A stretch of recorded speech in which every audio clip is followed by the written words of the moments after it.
great if one or two of the panelists could elaborate on the implications of some of these protectionist trends for investment. So what is the likely impact going to be of potentially reduced trade or increased trade barriers on foreign direct investment, say in the US or in China, in the EU, and certainly in the UK? I would speak quickly to that in terms of the U.S. and, being with a firm that works largely with quite a number of U.S. IPAs and their interest in attracting foreign investment.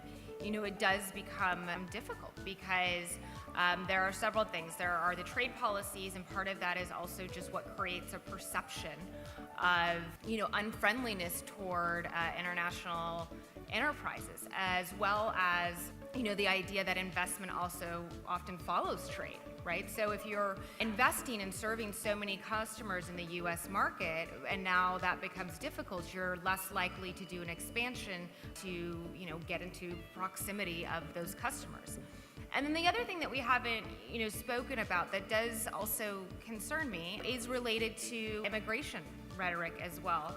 Countries like Germany and even the US in terms of non-immigrant populations and the current birth rate, it's going to become very difficult to compete without immigration reform that's comprehensive and fair. So also, if you're investing in the US or in any other market, you do not want to feel like you're promised some kind of immigration policy able to attract the right kind of talent, and then at some point that's no longer true.